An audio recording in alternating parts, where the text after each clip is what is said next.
Donc, aujourd'hui, nous allons donc regarder rapidement un des projets que nous avons mis en service qui concernait la mise à niveau des automatismes pour une centrale à béton pour un de nos clients.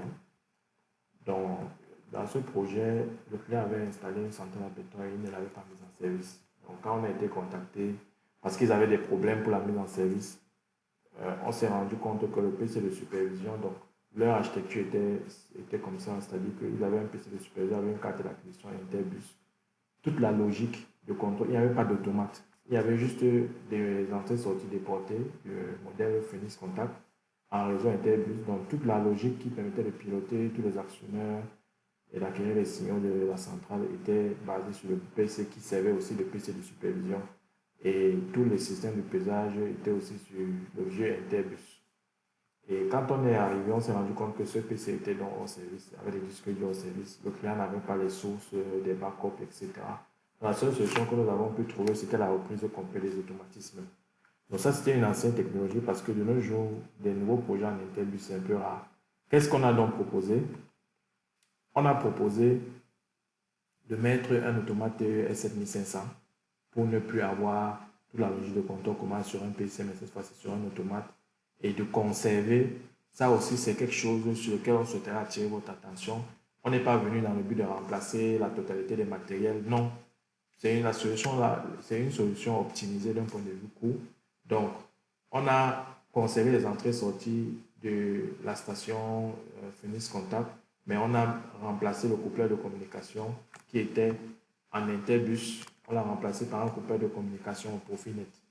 Et au niveau du pesage, on se sépare des vieux boîtiers d'électronique AD103C pour basculer sur des transmetteurs de poids Profinet de l'OMAS en conservant tous les pesants. Et on rajoute donc un switch Ethernet au niveau de la machine pour pouvoir connecter sur le réseau Profinet de la CPU. Et on passe la supervision, cette fois-ci une vraie supervision sur une CC Runtime Advance. Donc c'est un produit qui est fabriqué par Siemens, donc une fonction, une licence de 2000 points, 2048 points a été livrée au client. Et dans la mois, la seule chose qui s'est rajoutée, c'est un switch Ethernet avec le remplacement du coupleur plus la CPU. Donc voilà comment on a proposé une solution au client. Et dans les vues, donc on va regarder rapidement les vues de supervision. Donc ça c'est la vue principale. On ne va pas voir toutes les vues, on va juste vous montrer ce qui a été proposé. Donc ici c'est la vue principale de production. Donc sur cette vue, vous avez un ensemble d'informations à droite. Donc déjà à l'extrême droite, on a tous les raccourcis pour aller au niveau des différentes vues. Donc le processus commence par la commande où on saisit la formulation du béton. On peut prendre une formule qui est déjà enregistrée et le système va calculer automatiquement le nombre de cycles en fonction du volume qu'on souhaiterait produire. Donc si ici on dit qu'on veut produire 2,5 m3 sur, donc on veut produire 2,5 m3 sur un béton de cette formulation. Donc